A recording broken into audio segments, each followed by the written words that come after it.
तो टॉपिक हमारा वही है ना? जो कल था। कल हम यूपीएससी नोमेनक्लेचर देख रहे थे, चेन टर्मिनेटिंग फंक्शनल ग्रुप्स का, राइट? तो we are continuing the same topic with few more examples. The first one being for today,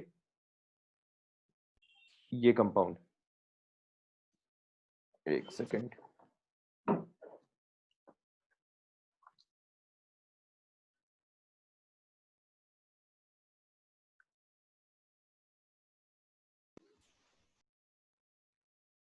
mute कर लो भाई। ये वाला कल हो गया था क्या, CL3 वाला? ये सर शायद हो गया था। ये सर थोड़ा दूसरा CL3 था शायद, देख रहा हूँ। एक सेकेंड रुको। हाँ, ये थोड़ा सा अलग है उससे।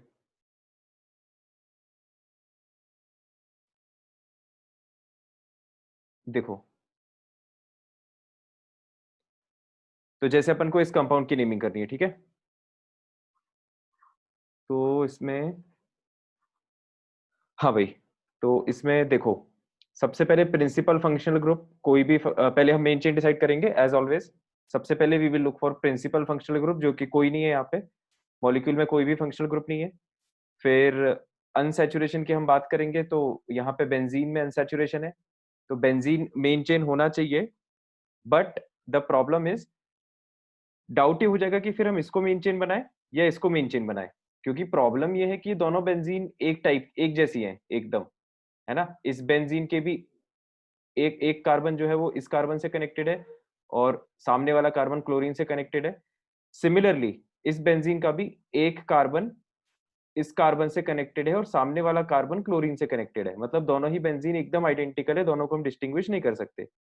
ठीक है, इसका मतलब ना हम मेन चेन इसको ले सकते हैं, ना हम मेन चेन इसको ले सकते हैं। तो अब तो एक ही ऑप्शन बचा। ये एक्चुअली CCl3 था, है ना? CCl3। तो अब तो एक ही ऑप्शन बचा मेन चेन का। ठीक है, this is going to be our main chain,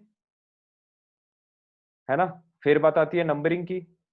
तो अगेन दो पॉसिबिलिटीज, अगर आप इसको नंबर 1 और इसको नंबर 2 दोगे, तो लोएस्ट सेट ऑफ लोकेंट्स क्या आएंगे? 1 1 2 2 2, है ना? क्योंकि पहले नंबर पे 2 ब्रांचेस लगी हुई हैं और दूसरे नंबर पे 3 ब्रांचेस लगी हुई हैं, तो 1,1 2,2,2। और यहां से अगर नंबरिंग करोगे, इसको 1 इसको 2, तो इस केस में क्या आ जाएगा? 1,1,1,2,2। तो आप देख सकते हो कि यहाँ पे ये 1 आ रहा है और ये 2 आ रहा है, तो ये सेट ज्यादा छोटा है, तो इसको हम सिलेक्ट कर लेंगे, है ना? This will get selected and this will get rejected. तो ये हमारा नंबरिंग फाइनली सिलेक्ट हो जाएगी। उसके बाद हम इसका नाम लिख देंगे। अब नाम लिखने पे ध्यान देना थोड़ा। मेन चेन में 2 कार्बन, इथ, कोई डबल ट्रिपल बॉन्ड नहीं है, एन। ठीक है, कोई प्रिंसिपल फंक्शनल ग्रुप है नहीं, तो कोई भी सफिक्स नहीं आएगा। अब आएंगे सिर्फ प्रीफिक्सेस। ठीक है, प्राइमरी प्रीफिक्स तो होगा नहीं क्योंकि मेन चेन साइक्लिक नहीं है, तो साइक्लो नहीं यूज होगा। ठीक है, अब अपन को ब्रांचेस लिखना है अल्फाबेटिकल ऑर्डर में, तो पहले हम इन ब्रांचेस के नाम यहीं पे लिख लेते हैं। ठीक है, तो अब ये देखो, ये ब्रांच एक कॉम्प्लिकेटेड ब्रांच है, इस पे ध्यान देना, है ना? ये वाली ब्रांच एक कॉम्प्लेक्स ब्रांच है। कॉम्प्लेक्स ब्रांच का मतलब कि ब्रांच के अंदर ब्रांच आ रही है। ठीक है, तो ऐसे केस में अब हमको क्या करना पड़ेगा? हमको जब हम इस ब्रांच का नाम देंगे, तो नाम देखना आप कैसे दे रहे हैं। देखो, बेंजीन, और क्योंकि ये एक ब्रांच है, तो बेंजीन जब ब्रांच्ड होती है तो उसको क्या बोलते हैं? फिनाइल, है ना? कल अपन ने लिखा था। और इस फिनाइल के ऊपर एक क्लोरीन लगा हुआ है, तो क्लोरोफिनाइल। क्लोरो हमको लिखना पड़ेगा सामने, है ना? क्लोरोफिनाइल। और हमको ये इंडिकेट भी करना पड़ेगा कि क्लोरीन कौन सी जगह पे लगा हुआ है, क्योंकि क्लोरीन कहीं पर भी लगा हुआ हो सकता है। तो उसके लिए हमें इस कंपाउंड की करनी पड़ेगी क्या? नंबरिंग। तो जब आप इसकी नंबरिंग करोगे, तो नंबरिंग के ब्रांच की नंबरिंग के रूल्स क्या है? कि मेन चेन से कनेक्टेड जो कार्बन होता है डायरेक्टली, उसको हमेशा फर्स्ट नंबर दिया जाता है। तो 1 2 3 4, राइट। तो क्लोरीन कहाँ पे आ गया, चौथी पोजीशन पे। तो दिस इज एक्चुअली 4 क्लोरोफिनाइल, है ना। तो इस ब्रांच का जो नाम है वो हुआ 4 क्लोरोफिनाइल। सिमिलरली इस ब्रांच का भी नाम क्या आएगा, 4 क्लोरोफिनाइल, ठीक है। बाकी इधर पे 3 ब्रांचेस लगी हैं, इन तीनों का नाम क्या है, क्लोरो, ठीक है। इस ब्रांच का क्या नाम है, एक ब्रांच का नाम है क्लोरो। ऐसी 3 ब्रांचेस या 3 क्लोरीन लगे हुए हैं। तो बस हमने सारी ब्रांचेस के नाम लिख लिए, अब हम इसको मेन नाम में यहाँ पे सेट कर देते हैं। देखो, तो अब यहाँ पर भी आ रहा है क्लोरो, है ना, और यहाँ पर भी आ रहा है क्लोरो। तो ऐसे में हम किसको कंसिडर करेंगे, देखो स्टार्टिंग हम अल्फाबेट से कंपेयर करते हैं। तो यहाँ पर पहला वर्ड तो पूरा सेम है क्लोरो, यहाँ पर भी पहला वर्ड पूरा सेम है क्लोरो, ठीक है। अब यहाँ पर आगे कुछ नहीं है और यहाँ पर फिनाइल है, ठीक है। तो हम ऐसा कह देते हैं कि ये छोटा नाम है तो इसको ज्यादा प्रायोरिटी मिलनी चाहिए, ये बड़ा नाम है तो ये बाद में आना चाहिए, ठीक है। तो इस तरह से क्लोरो को हम पहले लिखेंगे, है ना, ये मैंने लिख दिया क्लोरो को पहले, और 4 क्लोरोफिनाइल को बाद में लिखेंगे। तो 4, अब देखो ब्रांच के अंदर नंबर आ रहा है, इसका मतलब ब्रांच कॉम्प्लेक्स है, इसको आप बंद करोगे ब्रैकेट में, 4 क्लोरोफिनाइल। और ये ब्रांचेस कितनी कितनी लगी है, इनके नंबर इंडिकेट करना पड़ेगा।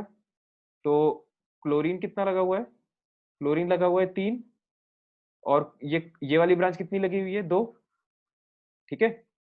तो क्लोरो के सामने तो आ जाएगा 3, 3 क्लोरीन लगे हुए हैं, ठीक है। नहीं मतलब ये 3 अपन ने गलत लिख दिया, सॉरी, इसको अपन ऐसे नहीं लिखेंगे, एक सेकेंड।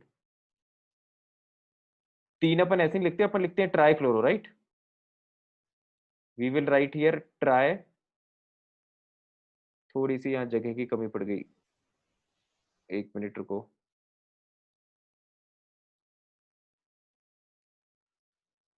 इसको मैं नीचे लिख देता हूँ, आप लोग सही से सामने लिख लेना, है ना। देखो अपन लिखेंगे ट्राई क्लोरो, है ना, क्योंकि 3 क्लोरीन लगे हुए हैं। म्यूट कर लो भाई। ट्राई ट्राई क्लोरो क्योंकि 3 क्लोरीन लगे हुए हैं। और इसको अपन क्या लिखेंगे, डाई 4 क्लोरोफिनाइल। डाई लिखेंगे कि नहीं, बताओ। नहीं सर सर, बिस लिखेंगे। बिस बिस लिखेंगे, शाबाश, लिखेंगे। है ना। बेस लिखेंगे इसको। कल अपन ने बात की थी कि जो कॉम्प्लेक्स ब्रांचेस होती हैं जिनके अंदर नंबर आता है, उसके लिए अपन लेफ्ट वाला कॉलम नहीं यूज करते, मतलब डाई ट्राई टेट्रा वाला नहीं यूज करते, हम राइट वाला कॉलम, है ना, बिस टिस टेट्रा किस, ये वाला कॉलम हम यूज करते हैं, ठीक है। तो यहाँ पे बिस आएगा। और अब अपन को पोजीशन भी इंडिकेट करना पड़ेगा कि ये ट्राई क्लोरो कहाँ कहाँ पर लगे हुए हैं। तो इस वाली नंबरिंग के हिसाब से पहले नंबर पे ट्राई क्लोरो, है ना। तो नंबर 1 अपन 3 बार लिखेंगे, 1 2 3, है ना, 1,1,1 ट्राई क्लोरो। फिर बिस, मतलब ये ग्रुप कौन से नंबर पे लगा हुआ है, सेकेंड कार्बन पे मेन चेन के। तो यहां पर अपन लिखेंगे 2,2, है ना, 1, मतलब आप लोग सही से लिखना, 1,1 ट्राई क्लोरो, ये पूरा पार्ट है।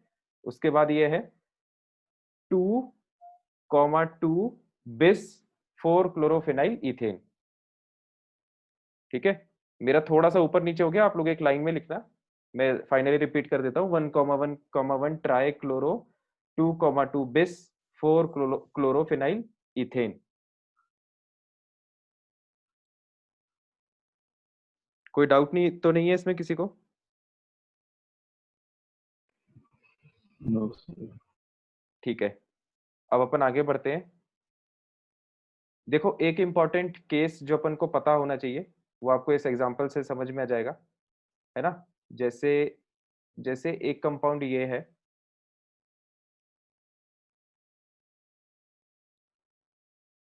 ना, ये एक कंपाउंड है, और ये दूसरा कंपाउंड ठीक है। दोनों में सिर्फ डिफरेंस एक कार्बन का है ना। इसका जब आप नाम लिखोगे तो इसमें प्रिंसिपल फंक्शनल ग्रुप ये है, ठीक है। प्रिंसिपल फंक्शनल ग्रुप जिससे कनेक्टेड रहता है उसको प्रायोरिटी देते हैं। तो ये मेन चेन हो जाएगी, है ना। Benzene will be the main chain, ठीक है। तो और नंबरिंग भी क्लियर है यहाँ पे, नंबर 1 यहाँ से चालू होगा, है ना। तो इसका नाम क्या आ जाएगा कंपाउंड का, मेन चेन का नाम बेंजीन, और इसका प्रीफिक्स यूज होगा, सॉरी सफिक्स यूज होगा, क्योंकि ये सीनियर मोस्ट फंक्शनल ग्रुप है। तो इसका सफिक्स क्या होता है, ओएक एसिड और कार्बोक्सिलिक एसिड, है ना। कार्बन मेन चेन का पार्ट नहीं है, तो कार्बोक्सिलिक एसिड, ऑक्सीलिक एसिड। ठीक है।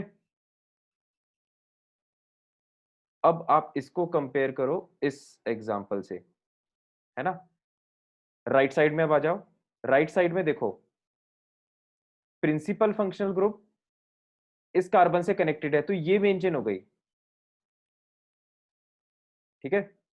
इस बार मेन चेन क्या हो गई, ये यस सर। ये मेन चेन हो गई, तो मतलब ये बन गई ब्रांच। मेन चेन में जब आप नंबरिंग करोगे तो ऑफ कोर्स ये नंबर 1, ये नंबर 2, है ना। तो अब जब आप नाम लिखोगे तो मेन चेन में 2 कार्बन है, इथ, कोई डबल ट्रिपल बॉन्ड है नहीं, एन, है ना। कार्बन जो है मतलब कार्बोक्सिलिक एसिड का कार्बन मेन चेन का पार्ट है, तो सफिक्स क्या यूज होगा, ओएक एसिड, ओएक, और ब्रांच आप पहले लगाओगे, तो ब्रांच क्या है, फिनाइल, बेंजीन नहीं है, फिनाइल, है ना। क्योंकि बेंजीन इस बार ब्रांच है तो उसका नाम चेंज हो जाता है फिनाइल।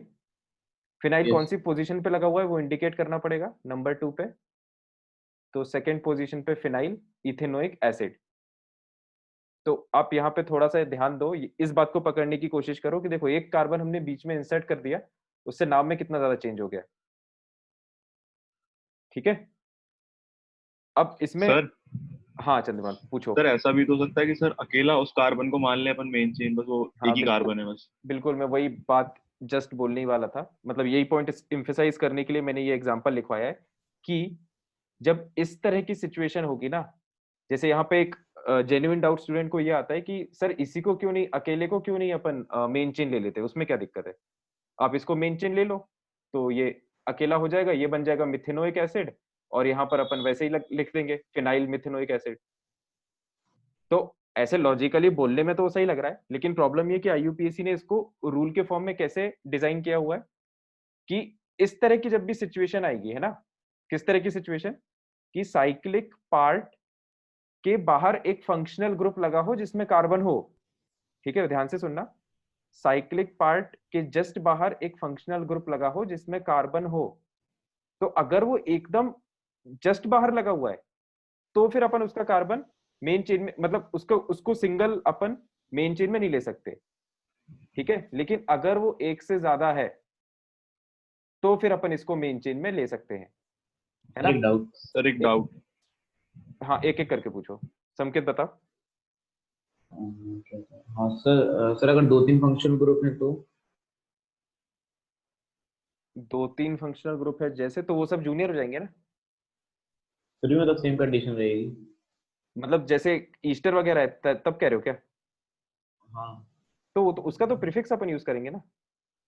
हाँ। सर इसका एक और रीजन दे सकते हैं ना, जी वो अपन ने सेकंड पॉइंट लिखा था चेन सिलेक्शन के लिए कि aromatic compound is greater than alicyclic is greater than फिर एसाइक्लिक। वो तो जब अपन पहले पॉइंट से नहीं डिसाइड कर पा रहे तब की बात थी वो, यस सर। है ना। अगर तुम उस लॉजिक से कहोगे तो यहाँ पर तो फिर बेंजीन को होना चाहिए मेन चेन, हाँ है ना। तो अपन को ऑर्डर में फॉलो करना है रूल्स को। देखो सर इस हाँ बोलो। सर कीटोन मीटोन एल्डिहाइड सबके लिए फॉलो होगा ये वाला? सबके लिए, फॉर एवरीवन, ठीक है। इसको अपन लिख लेते हैं, देखो अब मैं यहाँ पे लिख देता हूँ लैंग्वेज में, एक इंपॉर्टेंट पॉइंट है। सर एक डाउट पूछना था। हाँ पूछो। फंक्शनल ग्रुप में अगर एक से ज्यादा कार्बन लगा हो, जैसे अब COOH है तो सेकंड सेकंड फिगर में एक कार्बन लग गया एक्स्ट्रा, अगर ऐसे ही लग जाए तब उसको ही मेन चेन कंसीडर करेंगे बाहर वाली को। हाँ मतलब इसको ऐसे समराइज करके लिख लो कि जैसे अगर सिंपल एक कार्बन होगा ना तो अपन उसको हाँ मेन चेन में ही लेंगे, अदरवाइज अपन मेन चेन में ले सकते हैं इन ऑल अदर केसेस, ठीक है। मतलब अकेला नहीं होना चाहिए, कुल मिला के बात ये है ना। यस। इस तरह से उन्होंने रूल को डिफाइन कर रखा है। अब अपन इसको लिख लेते हैं, है ना। अपन को ये लिखना है, देखो पहले अपन हिंदी में समझ लेते हैं अपन को लिखना क्या है। अपन को ये लिखना है कि किसी साइक्लिक पार्ट पर कोई ऐसा फंक्शनल ग्रुप प्रेजेंट हो, पहली चीज जिसपे कार्बन हो, और दूसरी चीज उस टाइम पर उसके साथ और कोई कार्बन ना हो, है ना। ऐसे केस में अपन उस फंक्शनल ग्रुप के कार्बन को मेन चेन में नहीं ले पाएंगे, उसके अलावा जितने भी केसेस हैं उन सब में ले पाएंगे। सही है क्या ये बात? Yes sir. Yes. तो अब अपन इसको लिख लेते हैं। सर मेरा डाउट बोलूं मैं? हाँ हाँ बिल्कुल बोले यार। सर मेरा डाउट ये है कि सर अगर कीटोन है और सर कीटोन के साथ कार्बन लगा हुआ है तो तब भी वही यही होगा। एक मिनट, कीटोन है मतलब बेंजीन के ऊपर क्या? Yes sir. बेंजीन के ऊपर अगर कीटोन है और कीटोन में क्या लगा हुआ है? कार्बन, ये बोल रहे हो क्या? एक ही कार्बन है बस। एक ही कार्बन मतलब ये नहीं है? No sir. तो ये तो एल्डिहाइड हो गया फिर, कीटोन है ही नहीं ये सर वो तो। बॉन्ड भी नहीं है, वो बॉन्ड भी नहीं है। बॉन्ड भी नहीं, ऐसा तो संभव ही नहीं है ना भाई, कार्बन 4 बॉन्ड तो बनाएगा ही ना। ये तो मॉलिक्यूल ही गलत है, ये तो होता ही नहीं है, एग्जिस्ट ही नहीं करता ये मॉलिक्यूल। Yes sir. ठीक है, तो अब अपन वो बात लिख लेते हैं।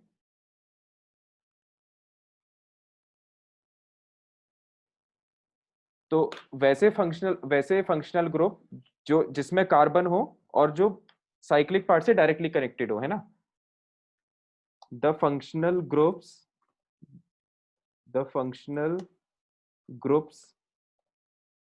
having carbon and that carbon is directly attached to a cyclic part, है ना। इस तरह के केस में क्या होगा कि जो कार्बन है उसको अपन मेन चेन में नहीं इंक्लूड करेंगे, ठीक है। In such case that carbon will not be the main chain। इसके अलावा इसके अलावा हर पॉसिबल केस में अपन उस कार्बन को मेन चेन में लेंगे। सर एक डाउट और है। एक मिनट रुको, पहले ये खत्म करने दो, उसके बाद rest in all other cases that carbon will be part of main chain. एक बार इसको पहले सब लोग पढ़ के देख लो, इसमें लैंग्वेज में अगर कुछ डाउट हो तो पूछ लो, है ना। इस लैंग्वेज को, ये दो एग्जांपल जो अपन ने लिखे इस पे लगा के देख लेना। The functional groups having carbon, ऐसे फंक्शनल ग्रुप जिसके पास कार्बन हो, अगर वो वाला कार्बन साइक्लिक पार्ट से डायरेक्टली अटैच्ड है ना, जैसे यहाँ पे हो रहा है कार्बन साइक्लिक पार्ट से डायरेक्टली अटैच्ड है, तो उस कार्बन को that carbon will not be the main chain, है ना, वो कार्बन फिर मेन चेन नहीं होगा। Rest in all other cases, इसके अलावा कोई भी केस आप इमेजिन कर लो, है ना। मतलब इसके अलावा कौन सा केस बचता है कि जब कार्बन और भी कार्बन से जुड़ा हो, ठीक है, उस टाइम पे that carbon will be part of main chain, है ना। तब अपन मेन चेन इस कार्बन को लेते हुए बनाएंगे। I hope the statement is clear to everyone. Sir मेरा डाउट। हाँ हाँ अब बोलो। सर अगर ऐसा है कि कीटोन है सर, मतलब एक कार्बन है जिसपे O लगा हुआ है और दो बेंजीन लगे हुए हैं, जो दो बॉन्ड खाली होंगे उन पे दो बेंजीन एक सेकंड, एक कार्बन पे क्या है? ऊपर कीटोन है, मतलब एक ऑक्सीजन, हाँ बस। और दो बॉन्ड जो खुलेंगे उन पे वो लगेगा, क्या कहते हैं, बेंजीन, दोनों पे। दोनों पे बेंजीन लगा दिया, लो। सर इस कंपाउंड को कैसे नेम करेंगे? इस कंपाउंड को कैसे नेम करोगे? अब यहाँ पे दिक्कत ही है ना, यहाँ पे वो वाली दिक्कत है कि भाई इस रूल के हिसाब से तो आपको इसको देना चाहिए क्या, मेन चेन। लेकिन अब वहां पे वो वाली बात आ जाती है, इसको दोगे तो फिर मतलब या तो इसको दोगे या इसको दोगे, है ना, क्लैशिंग। तो क्लैशिंग के केस में फिर अपन को इसी को मेन चेन रखना पड़ेगा। Yes sir. ठीक है, अच्छा डाउट था ये, बिल्कुल ये जेन्युइन डाउट है ना, काफी लोगों का क्लियर हो गया होगा। तो ये वाला पॉइंट थोड़ा सा इंपॉर्टेंट है ना, नेमिंग करते टाइम इस पॉइंट को जरूर ध्यान में रखना। ये पार्ट अपन को थोड़ा तभी देखना पड़ता है जब इस तरह की सिचुएशन बन रही हो, है ना, कोई साइक्लिक पार्ट हो और उसके आसपास फंक्शनल ग्रुप आ रहा हो। ठीक है, तो अब हम और आगे बढ़ते हैं, अगले एग्जांपल्स देखते हैं आगे। तो एक अब फिर से कुछ एक्सेप्शनल केसेस अपने सामने आने वाले हैं, जैसे ये कंपाउंड है COOH COOH COOH, है ना। अब देखो यहाँ पर ध्यान से देखना, यहाँ पे प्रॉब्लम क्या आती है। आपको मेन चेन सिलेक्ट करना है, ध्यान से सुनना, मेन चेन आपको सिलेक्ट करना है। सबसे पहले प्रिंसिपल फंक्शनल ग्रुप चेक किया जाता है। तो मॉलिक्यूल में दिख रहा है कि प्रिंसिपल फंक्शनल ग्रुप है। प्रॉब्लम अब ये हो गई कि जो 3 ग्रुप्स हैं वो तीनों ही प्रिंसिपल फंक्शनल ग्रुप है। ठीक है, there are multiple functional groups in this compound. तो अब मेन चेन सिलेक्ट करने का लॉजिक क्या है कि अगर फंक्शनल प्रिंसिपल फंक्शनल ग्रुप में कार्बन प्रेजेंट है तो वो कार्बन मेन चेन में आना चाहिए। ठीक है, अब यहाँ पर दिक्कत ये होगी कि अगर आप कार्बन को मेन चेन में लेने की कोशिश करोगे, देखना यहाँ पे दिक्कत क्या होगी, ध्यान से देखना। ये कार्बन को आपने मेन चेन में लिया, ठीक है, ये ऐसे आप आए। अब प्रॉब्लम ये है कि या तो आप ऊपर चले जाओ या आप नीचे चले जाओ। ठीक है, ऊपर जाओगे तो इसका ये वाला कार्बन तो इंक्लूड हो जाएगा, फिर ये वाला कार्बन एक्सक्लूड हो जाएगा, है ना। नीचे आओगे तो ये वाला कार्बन इंक्लूड हो जाएगा, लेकिन फिर ये वाला एक्सक्लूड हो जाएगा। तो अब प्रॉब्लम यहाँ पे ये हो रही है कि रूल ये कहता है कि जब भाई COH प्रिंसिपल फंक्शनल ग्रुप है तो सबके साथ सेम ट्रीटमेंट होना चाहिए। ठीक है, तो अब यहां पर वो चीज हो नहीं पा रही। तो इस तरह के केसेस में कैसे IUPAC ने रूल डिफाइन किया है, उसको उन्होंने ऐसे डिफाइन किया है कि अगर कोई चेन हो और उससे same principal functional groups multiple बार कनेक्ट हो रहे हो तो किसी को भी मेन चेन में नहीं लेते, है ना। तीनों में से किसी के कार्बन को अपन यहां पर मेन चेन में नहीं लेंगे ताकि तीनों का लेवल बराबर रहे। ठीक है, तो ऐसे केसेस में अभी मैं इसको लिखवा भी दूंगा लैंग्वेज के फॉर्म में, क्या लिखना है अपन को। ऐसे केसेस में मेन चेन जो है वो ये रहेगी। ठीक है, और आप इन कार्बन्स को मेन चेन में नहीं लोगे। ठीक है, नंबरिंग तो अब मॉलिक्यूल लेफ्ट साइड से और राइट साइड से सिमेट्रिक है, नंबरिंग कहीं से भी कर दो फर्क नहीं पड़ेगा, है ना। 1 2 3 4 5। तो पहले इसका नाम पूरा लिख लेते हैं। मेन चेन में 5 कार्बन है, पेंट कोई डबल ट्रिपल बॉन्ड नहीं है, एन। प्रिंसिपल फंक्शनल ग्रुप्स का सफिक्स यूज होता है। तो 3 प्रिंसिपल फंक्शनल ग्रुप है, इनका सफिक्स क्या यूज होगा, कार्बोक्सिलिक एसिड, क्योंकि कार्बन मेन चेन में नहीं आ रहा। तो इसका जो सफिक्स यूज होगा वो होगा कार्बोक्सिलिक एसिड। ठीक है, अब कितने कार्बोक्सिलिक एसिड है, 1 2 3, तो ट्राई, है ना, ट्राई कार्बोक्सिलिक एसिड। कहां कहां पर लगे हुए हैं, 2 3 4। तो 2,3,4, है ना। तो the final name of the compound is pentane 2,3,4 try carboxylic acid. Sir ऐसा भी तो कर सकते थे सर, 2 को मेन चेन में ले लें और 1 को ब्रांच में। वैसा नहीं कर सकते, मतलब ये रूल ऐसे इसको डिफाइन किया गया है, इसका पहले स्टेटमेंट लिख लो, है ना। इसका ऐसे इसको डिफाइन किया गया है कि व्हेन 3 और मोर functional groups are directly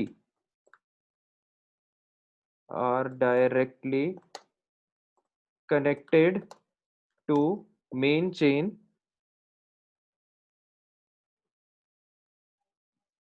or directly connected to main chain, then none of them are included in main chain,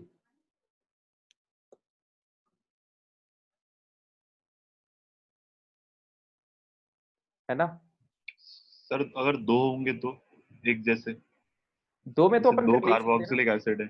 दो में तो कोई दिक्कत ही नहीं है ना, दो में लड़ाई झगड़े वाली बात नहीं होगी ना फिर। जैसे यहाँ पर भी तो वही हो रहा था कि जैसे आपने मान लो ये दो थे, मान लो मॉलिक्यूल में ये वाला पार्ट है ही नहीं, तो अब तो आप इसको मेन चेन ले लोगे ना, उसमें कोई कंफ्यूजन की बात ही नहीं है। कंफ्यूजन अब यहाँ पे आ रहा है क्योंकि तीन हो गए ना, तो एक बार में आप दो को ही ले पाओगे, है ना, कोई तीनों में से कोई एक तो छूट ही जाएगा, और वैसा नहीं होना चाहिए। ठीक है, मतलब तीनों सर प्रिंसिपल अगर फंक्शनल ग्रुप अगर है तो वैसे तीनों को छूट भी जाते, ट्रीटमेंट से मिलना चाहिए।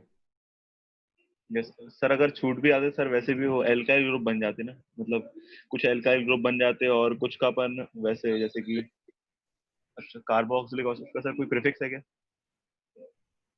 कार्बोक्सिलिक का है ना, कार्बोक्सी। हाँ तो सर वो प्रीफिक्स यूज कर सकते थे इसमें। तो प्रीफिक्स यूज अभी अगले एग्जांपल में करेंगे अपन, उससे समझ में जाएगा। ये रूल को एज इट इज ऐसे ही याद रखना। सर एक डाउट और है, हाँ एक बताओ। डाउट और है सर, जब ये सीनियोरिटी में सर सबसे ऊपर आता है सर इसका प्रीफिक्स यूज करेंगे? वही वही बोल रहा हूँ ना, प्रीफिक्स अगले एग्जांपल में यूज होगा। ठीक है, इस एग्जांपल का स्टेटमेंट ध्यान रखना, 3 और more functional groups directly connected to main chain, ये लाइन इंपॉर्टेंट है। Directly connected to main chain, है ना, ये जो फंक्शनल ग्रुप्स हैं ये मेन चेन से डायरेक्टली जुड़े हुए हैं। आप अगला अगला एग्जांपल देखो, इससे और क्लियर हो जाएगा। अगले एग्जांपल के बाद अपन इस एग्जांपल को रिविजिट करेंगे।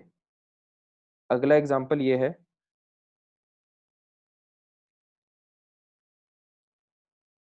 COOH COOH COOH, है ना, पिछले वाले जैसा ही स्ट्रक्चर है, बस यहाँ पर एक कार्बन बढ़ा दिया अपन ने, है ना, यहाँ पर एक कार्बन कम है, ये देखो ये बीच में एक कार्बन ये बढ़ गया, है ना, बस ये एक कार्बन का फर्क है। अब देखो सिचुएशन कैसे चेंज होती है ना। अब यहाँ पर ये वाला रूल नहीं लगेगा, ठीक है, क्योंकि ये वाला रूल अपन ने कहा क्या लिखा है, व्हेन 3 और more functional groups are directly connected to, इसको यार मेन चेन नहीं लिखना था क्योंकि मेन चेन तो अपन डिसाइड करने के लिए ये रूल लिखा है।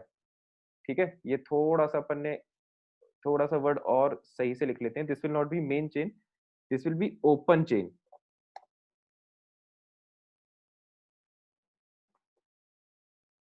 ठीक है, तो इसको मैं दोबारा बताता हूँ, व्हेन 3 और more functional groups are directly connected to open chain, है ना, ये एक ओपन चेन है, मतलब ये क्लोज्ड चेन नहीं है, साइक्लिक नहीं है। तो 3 या उससे ज्यादा फंक्शनल ग्रुप जब एक ओपन चेन से डायरेक्टली कनेक्ट हो रहे हो, ऐसे केस में none of them are included in main chain, है ना, इन तीनों में से कोई भी मेन चेन में इंक्लूड नहीं होगा। ठीक है, इसमें एक लाइन और लिख सकते हो चाहो तो, open chain will be main chain. ठीक है, open chain will be open chain will be main chain and, ठीक है, ये स्टेटमेंट थोड़ा और क्लियर है, ओपन चेन जो है वो मेन चेन हो जाएगी एंड तीनों में से कोई भी कार्बन मेन चेन का पार्ट नहीं होगा। अब यहां पर जो अपन ने लिखा है, देखो यहां पर 3 प्रिंसिपल फंक्शनल ग्रुप है ना, लेकिन अब दिक्कत ये है कि ये जो तीनों हैं ये ओपन चेन से डायरेक्टली कनेक्टेड नहीं है। मतलब जैसे अपन इस ओपन चेन की बात करें तो उससे ये दोनों डायरेक्टली कनेक्टेड है। ठीक है, अगर अपन इस ओपन चेन की बात करें तो उससे ये और ये डायरेक्टली कनेक्टेड है ना, मतलब एक बार में ओपन चेन पे दो ही ग्रुप डायरेक्टली कनेक्टेड आ रहे हैं। इसका मतलब क्या हुआ कि इस तरह के कंपाउंड पे ये वाला रूल नहीं लग पाएगा। ठीक है, तो अब यहाँ पे कौन सा रूल लगेगा, अब यहाँ पे नॉर्मल रूल लगेगा, है ना। नॉर्मल रूल क्या कहता है देखो, अब यहाँ पे आप नॉर्मल रूल कैसे लगाओगे कि आप लॉन्गेस्ट चेन ले लो, है ना, जिसमें दो फंक्शनल ग्रुप्स आ रहे हो। ठीक है, तो हम लॉन्गेस्ट ये वाली चेन ले लेते हैं, है ना, 5 कार्बन आ जाएंगे इसमें। तो 1 2 3 4 5, है ना, ये अपने 5 कार्बन की मेन चेन हो जाएगी। हाँ हाँ बट वो बोलो। नीचे से तो ले सकते थे ना, नीचे जाने पे मतलब नीचे से भी ले सकते थे ना main chain में। नीचे से भी ले सकते थे, नीचे से लेने पे क्या दिक्कत होगी? देखो अगर आप ये मेन चेन ले रहे हो तो आपको 3 ब्रांचेस मिल रही है ना, 1 2 3।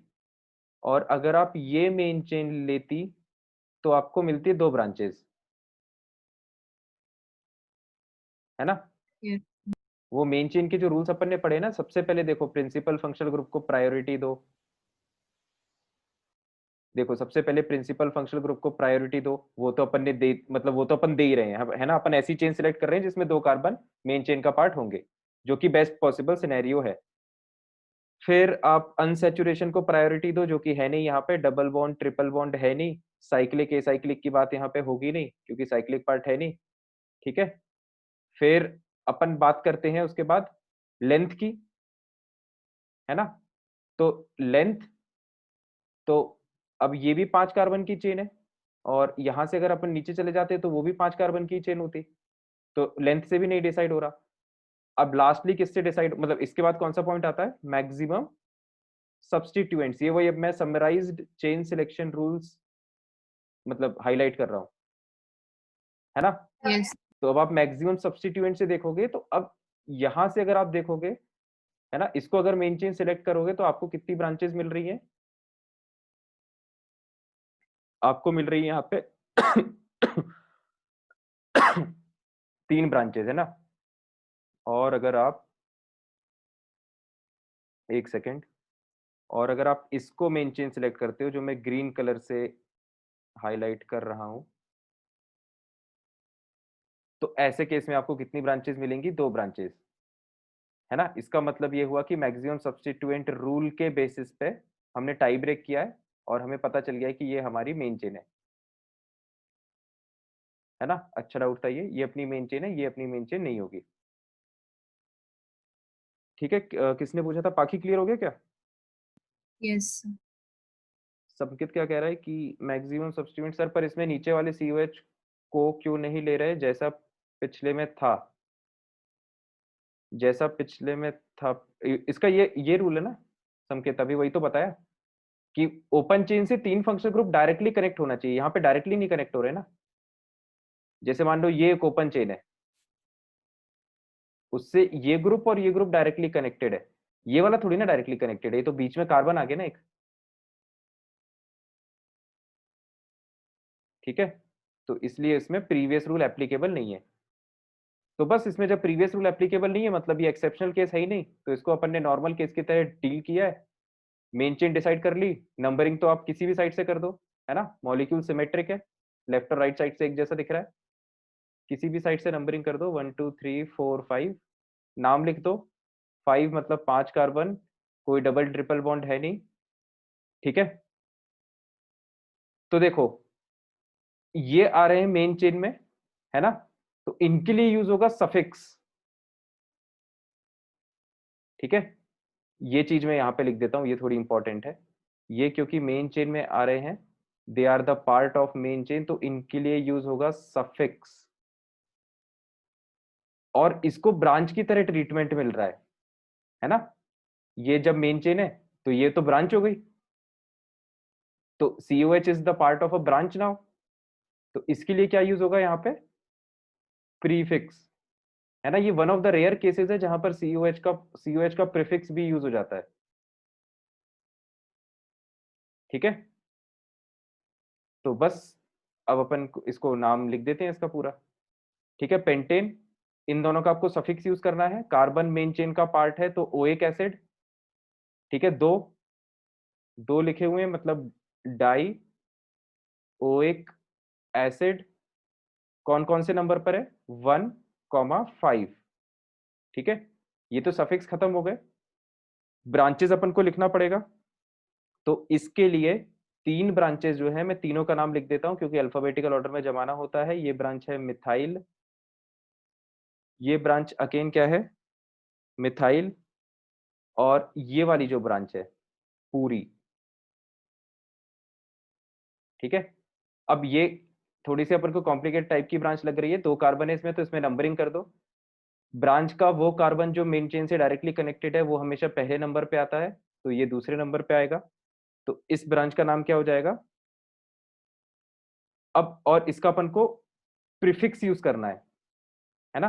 तो देखो इस ब्रांच का हम नाम लिखते हैं, बहुत ध्यान से देखना। 2 कार्बन मतलब इथ, क्योंकि ये एक ब्रांच है तो आइल, और सेकेंड कार्बन पे क्या लगा हुआ है अपना? Prefix COH। तो इसका प्रीफिक्स हम क्या यूज करेंगे? कार्बोक्सी। तो सेकेंड पोजीशन पे लगा हुआ है carboxy. 2 carboxy ethyl is the name of this branch. ठीक है, तो तीनों ब्रांचेस के हमने नेम पिंक कलर से लिख लिए।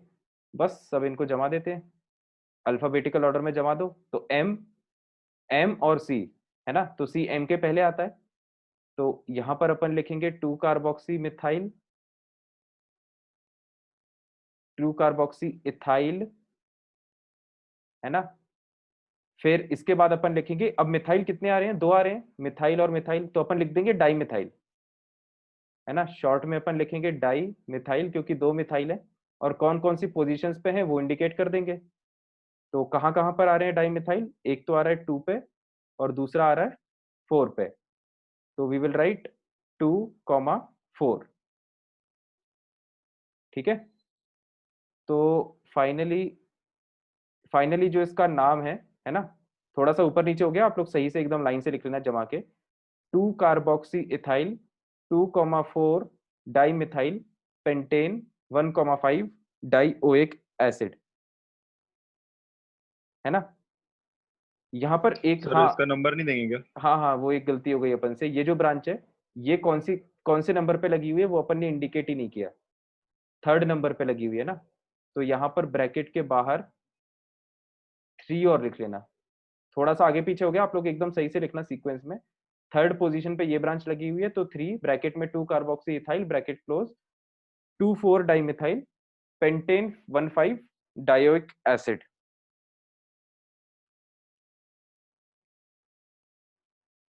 संकेत कौन सा पूछ रहा है ब्रांच का? एक और बार बता दीजिए। थर्ड वाली मतलब ये वाली संकेत?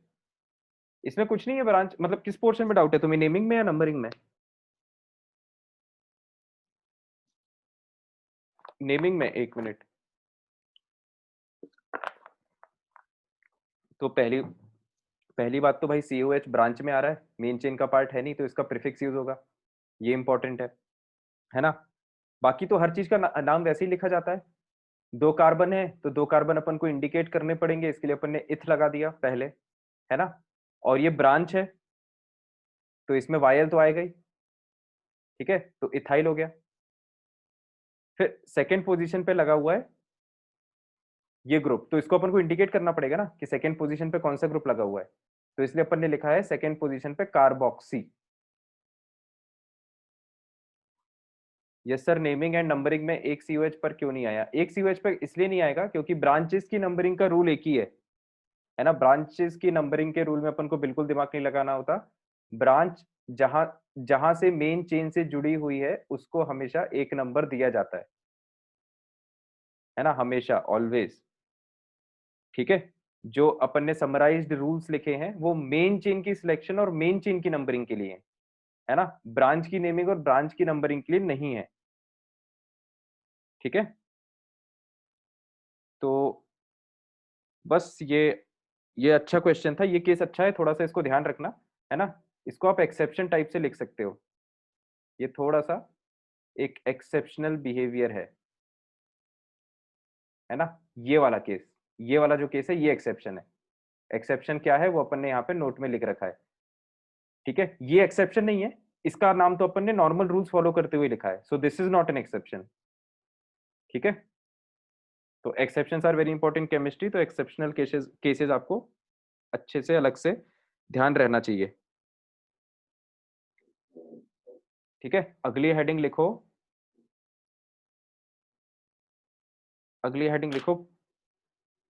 Nomenclature of polyfunctional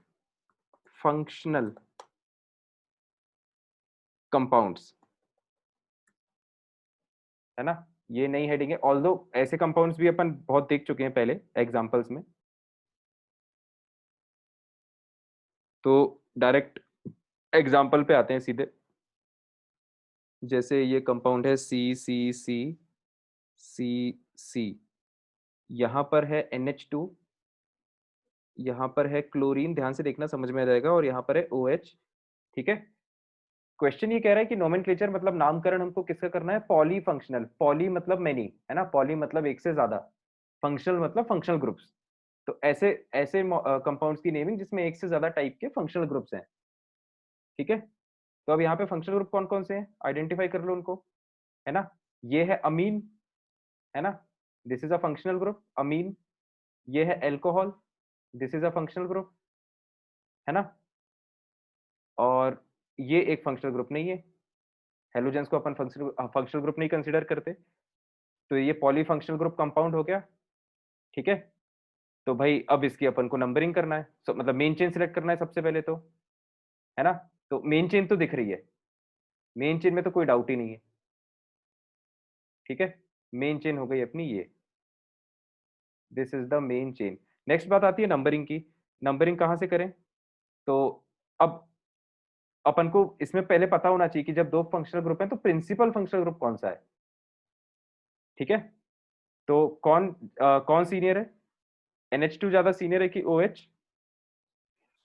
sir NH2 शायद। NH2 ज्यादा सीनियर है ना। इसको मैंने एक याद रखने का तरीका भी बताया था, जैसे मैंने याद कर रखा है, जो A वाले जितने भी नाम है ना, उनके स्ट्रक्चर नीचे आते आते छोटे होने लगते हैं, याद है।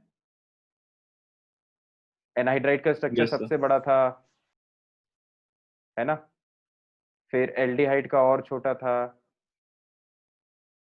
एल्डिहाइड से ऊपर अमाइड था। मतलब ये वाला कॉलम अपन ने लिखा है, इसको देख लेना आप लोग। ठीक है, तो उसमें स्ट्रक्चर ऊपर से नीचे छोटे होते जाते हैं, तो OH जो है वो NH2 से छोटा है, तो NH2 ज्यादा सीनियर है ना, ऐसे आप याद रख सकते हो। तो हाँ, तो ये हो गया प्रिंसिपल फंक्शनल ग्रुप, है ना। तो जब ये प्रिंसिपल फंक्शनल ग्रुप हो गया तो भाई इसको प्रायोरिटी मिलना चाहिए। एक मिनट रुको यार, शीट में OH कैसे है,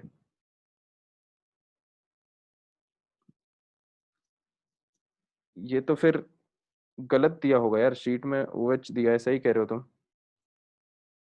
4 अमीनो 3 क्लोरो पेंटेन 2 ऑल, और नंबरिंग में अमीन पहले आता है ना। अपन ने सही याद किया है कि नहीं, एक मिनट रुको चेक ही कर लेते हैं।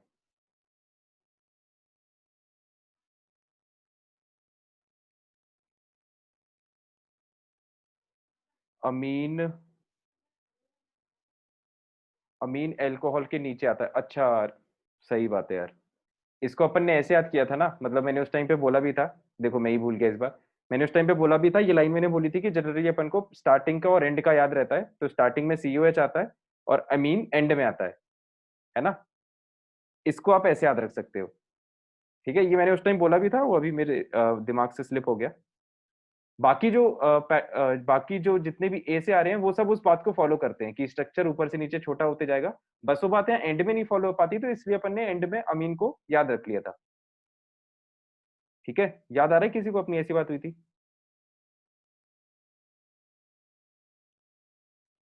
बताओ भाई। Yes. है ना, तो एक मिनट, हाँ, तो अब बात ये है कि ये थोड़ा सा अपन से गलती हो गई समझने में, जल्दबाजी में कैलकुलेशन मिस्टेक हो गया, ये प्रिंसिपल फंक्शनल ग्रुप नहीं है, ये है प्रिंसिपल फंक्शनल ग्रुप, है ना, ये नॉर्मल फंक्शनल ग्रुप है, और ये यहाँ पे 2 लगा हुआ है। तो बस अब बाकी वही रूल है ना, प्रिंसिपल फंक्शनल ग्रुप को प्रायोरिटी मिलना चाहिए नंबरिंग के लिए। तो 1 2 3 4 5, बस सब तो नंबरिंग कर दो। अब क्या बचा, 5 carbon pent, single double bond double triple bond है नहीं, पेंटेन, प्रिंसिपल फंक्शनल ग्रुप का सफिक्स यूज करना पड़ेगा।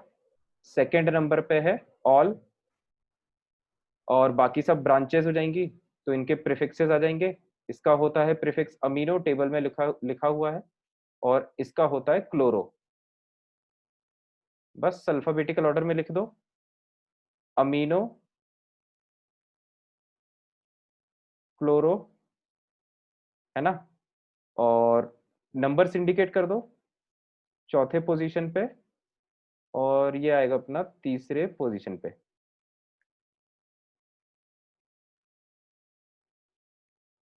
हाँ हाँ बिल्कुल पीएफजी आएगा भाई, नंबरिंग के रूल्स, संकेत समराइज रूल्स ऑफ नंबरिंग। ठीक है, तो ये फाइनल नाम है 4 amino 3 chloro pentane two all. लिख लो भाई इसको। अगला कंपाउंड देखो, CCC COOH double bond O, है ना। तो दो फंक्शनल ग्रुप आ रहे हैं इसमें, ये है कीटोन एक फंक्शनल ग्रुप, और ये है एसिड दूसरा फंक्शनल ग्रुप। ये no doubt principal functional group है। मेन चेन सबको सामने दिख रही है, और कोई मेन चेन की बेटर पॉसिबिलिटी नहीं है, ये मेन चेन हो गई। नंबरिंग नो डाउट यहाँ से होगी क्योंकि प्रिंसिपल फंक्शनल ग्रुप है। तो इस प्रिंसिपल फंक्शनल ग्रुप का सफिक्स यूज होगा, बाकी सबका प्रीफिक्स यूज होगा।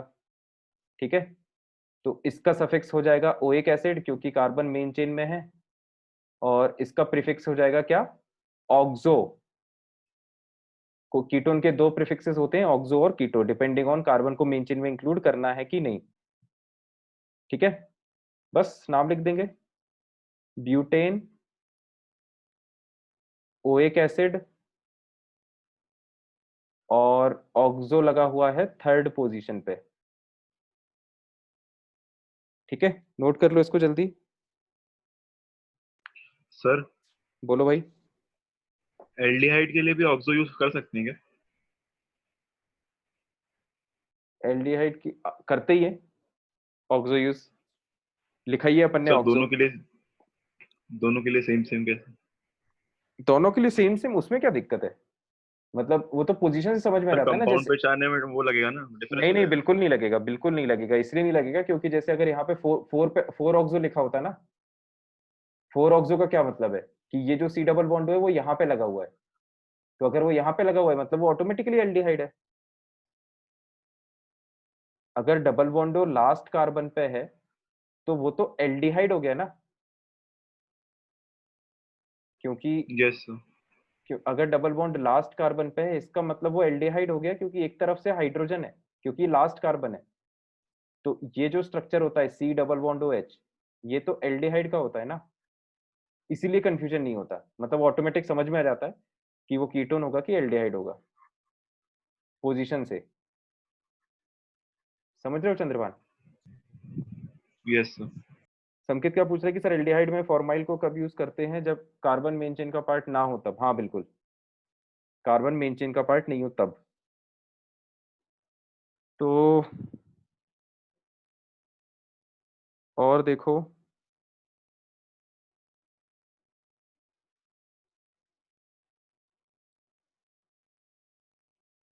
एक ये वाला एग्जांपल देखो, ओ डबल बॉन्ड सी सी सी, कार्बन है 4 5 6, है ना, COOH double bond O, right. अब इसमें मेन चेन तो सीधे सामने दिख रही है ना, मेन चेन में आई डोंट थिंक किसी को डाउट होगा। नंबरिंग की बात होती है, तो नंबरिंग में आप पहले फंक्शनल ग्रुप देख लो, ये है एल्डिहाइड, है ना, this is C double bond O H. ठीक है, आई होप इसमें कोई डाउट नहीं होगा किसी को, है ना। ये लास्ट कार्बन है, इसको आप सही से जमा के बनाओगे तो ये आपको ऐसे दिखेगा, सी डबल बॉन्ड ओ, तो यहाँ पे एक बॉन्ड फ्री है, मतलब यहाँ पे हाइड्रोजन रहा होगा, तो ये एल्डिहाइड है ना। तो this this functional group this functional group is aldehyde, and this functional group is what, ketone। ठीक है, और ये एसिड है, ये तो पता ही है अपन को, और ये है प्रिंसिपल फंक्शनल ग्रुप, सबसे पहले आएगा, है ना। तो इसका तो होगा सफिक्स यूज, बाकी दोनों के होंगे प्रीफिक्सेस यूज। ठीक है। अब इसका इसका सफिक्स क्या होता है? ओइक एसिड, क्योंकि कार्बन मेन चेन का पार्ट आ रहा है। कीटोन के दो सफिक्सेस होते हैं, ऑक्सो कीटो। ऑक्सो यूज करेंगे क्योंकि कार्बन मेन चेन का पार्ट है। और एल्डिहाइड के भी दो प्रीफिक्सेस होते हैं, ऑक्सो कीटो, है ना। इसमें भी ऑक्सो यूज करेंगे क्योंकि कार्बन मेन चेन का पार्ट है। ठीक है। सर फॉर्माइल होता है ना, कीटो थोड़ी ना होता है कीटोन के लिए ऑक्सो की, एल्डिहाइड में। हाँ एल्डिहाइड के लिए ऑक्सो और फॉर्माइल एल्डिहाइड, होता है। कीटोन के लिए ऑक्सो और कीटो होता है। अच्छा, मैंने कुछ गलत बोल दिया होगा क्या शायद? हाँ सर ऐसा लगा कि आपने कीटो बोल दिया। हो सकता है मैंने एल्डिहाइड में Yes. कीटो बोल दिया होगा गलती से। ठीक है। तो नंबरिंग तो कर लो, नंबरिंग यहाँ 1 2 3 है ना। Numbering will of course be this without a doubt. फिर इसका नाम अब लिख देते हैं। 6 carbon, hex, double triple bond है नहीं मेन चेन में, हेक्सेन, ओइक एसिड। और फिर अपन को प्रीफिक्सेस को उसमें जमाना है, क्या बोलते हैं, अल्फाबेटिकल ऑर्डर में। तो ये तो सेम ही है ना। तो आप इसको कैसे लिखोगे? डाईऑक्सो, क्योंकि दोनों ही ऑक्सो है। ठीक है।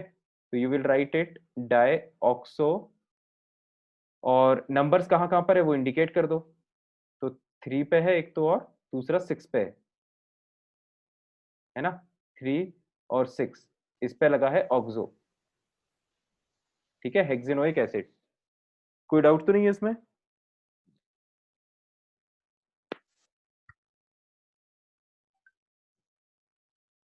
ठीक है, आई होप ये सबको क्लियर हो गया होगा, है ना।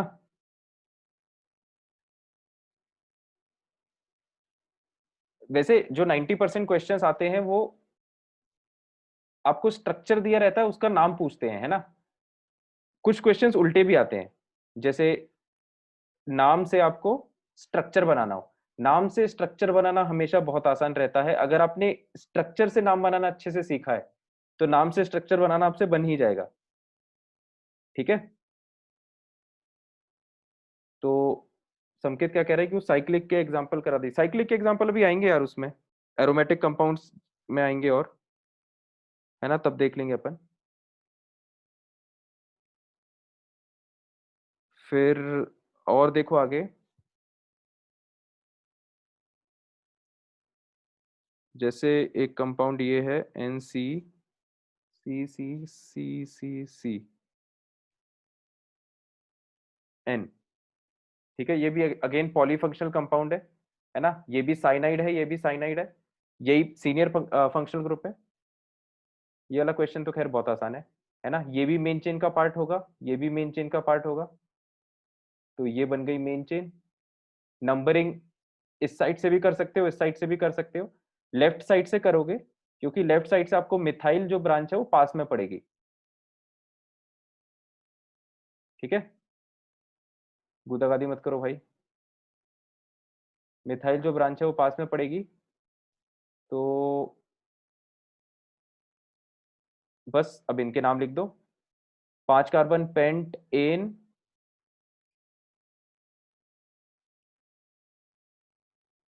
Paint N.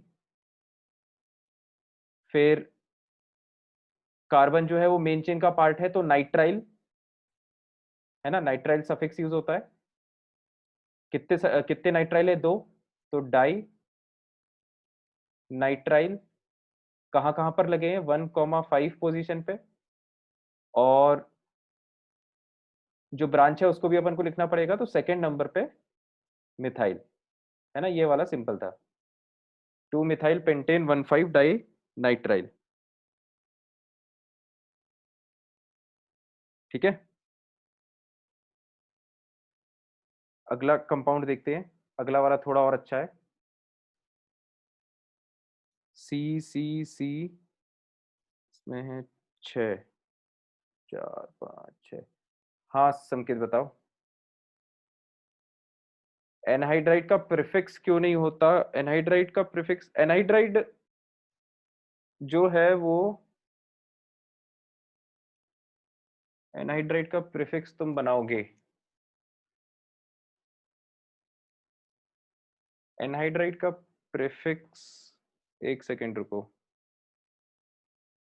एनहाइड्राइड का अपन ने क्या लिखा था वहां पे टेबल में?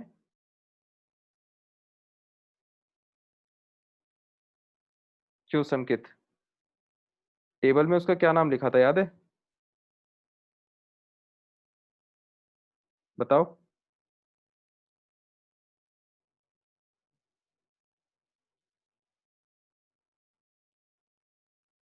Dash dash. तो अच्छा, कोई दिक्कत नहीं है। देखो एनहाइड्राइड का प्रीफिक्स इसलिए नहीं हो सकता क्योंकि एनहाइड्राइड जब भी आता है वो एनहाइड्राइड का ये स्ट्रक्चर होता है ना, ठीक है? तो एनहाइड्राइड जो है वो एसिड के मॉलिक्यूल से ही बनता है ना? एनहाइड्राइड जो जनरेट होता है वो एसिड के मॉलिक्यूल से जनरेट होता है। यहाँ पर H आ जाता है, यहाँ पर OH आ जाता है। तो ऐसा कहते हैं कि भाई अगर एसिड है किसी मॉलिक्यूल में तो उसमें एनहाइड्राइड नहीं होगा, मतलब दोनों एक साथ एग्जिस्ट नहीं कर पाएंगे क्योंकि एक दूसरे से ही जनरेट हुआ है। मतलब इसको ऐसे समझ लो कि एनहाइड्राइड जो है वो एसिड से जनरेट होता है, तो या तो मॉलिक्यूल एसिड होगा या वो कन्वर्ट हो चुका होगा एनहाइड्राइड में, ठीक है? एक ही मॉलिक्यूल में ऐसा नहीं होगा कि एक ही मॉलिक्यूल का कुछ पोर्शन एसिडिक है और कुछ पोर्शन एनहाइड्राइडिक है, ठीक है? ऐसा पॉसिबल नहीं है। तो अब इसमें ऐसा होता है कि भाई एनहाइड्राइड जो है वो कभी ब्रांच बनेगा ही नहीं, है ना? तो एनहाइड्राइड कभी ब्रांच बनेगा नहीं, तो उसका अपन प्रीफिक्स यूज करेंगे नहीं, ठीक है? सर तो मतलब वो हमेशा प्रिंसिपल फंक्शनल ग्रुप में आएगा क्या? नहीं नहीं, वो प्रिंसिपल फंक्शनल ग्रुप में तो नहीं आएगा हमेशा।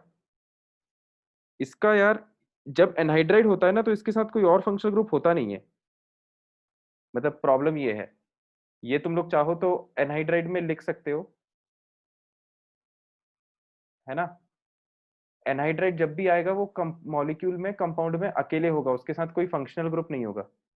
हाँ हाँ, पीएफजी रहेगा हमेशा। ऐसे ऐसे कह सकते हो कि हमेशा पीएफजी रहेगा क्योंकि कोई कंपटीशन में नहीं है उसके, ठीक है? ये अच्छा पॉइंट है, इसको लिख सकते हो, नोट कर लो। फॉर एनहाइड्राइड, ये जहां आपने एनहाइड्राइड की नेमिंग लिखी थी ना, जहां पे अपन ने समझा था कि एनहाइड्राइड को अपन कैसे याद रख सकते हैं, चाहो तो ये लाइन वहां पे लिख सकते हो, ठीक है? अब तुम्हारे पास तो कॉपी है, तुम पन्ने पलटा के लिख सकते हो। मेरे पास वो पुराने पन्ने वीडियो में जा चुके हैं, यहाँ पे नहीं है, तो मैं यहीं पे लिख दे रहा हूँ। फॉर एनहाइड्राइड मतलब एनहाइड्राइड के लिए always suffix will be used, हमेशा सफिक्स ही यूज होगा। सफिक्स विल बी यूज्ड, है ना? हमेशा सफिक्स ही यूज होगा, प्रीफिक्स कभी यूज नहीं होगा, ठीक है? उसका कारण क्या है कि एनहाइड्राइड इफ प्रेजेंट, एनहाइड्राइड अगर किसी कंपाउंड में मौजूद है तो सिर्फ वो उस कंपाउंड में अकेला फंक्शनल ग्रुप होगा और कोई फंक्शनल ग्रुप नहीं होगा। Anhydride if present, comma, it will be the only functional group in the compound।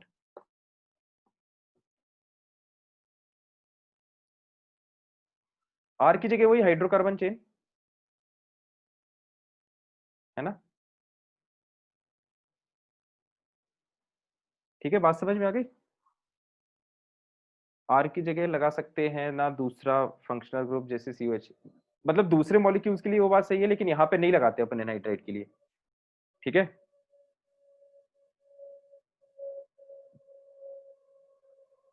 तो एनहाइड्राइड की नेमिंग सिंपल रहेगी, अपन को वो जिन एसिड से बनाए, यार वो अपने सिलेबस में है नहीं, मतलब अगर लगाते भी होंगे ना तो उसकी नेमिंग अपने सिलेबस में है नहीं संकेत, तो अपन उस पर अब डिस्कशन नहीं करेंगे, ठीक है? कंक्लूजन यही है कि आपको ये ध्यान में रखना है कि एनहाइड्राइड जब भी आएगा तो आपको सिंपल एनहाइड्राइड ही दिखेगा कंपाउंड में, आपको दूसरा फंक्शनल ग्रुप नहीं दिखेगा, है ना? तो आई होप ये पॉइंट सबको क्लियर हो गया होगा। इसकी सही जगह भी मैंने बता दी, जहां पर अपन ने एनहाइड्राइड का नाम लिखा था, है ना, उसके आसपास ये लाइन लिख लोगे तो ज्यादा बेटर है। ठीक है, अच्छा डाउट था ये। अब अपन वापस उस क्वेश्चन पे आते हैं जो डिस्कस कर रहे थे। इसको देखो ध्यान से थोड़ा। C डबल बॉन्ड O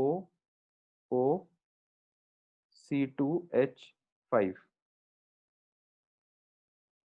और ये थर्ड नंबर पे C डबल बॉन्ड COH।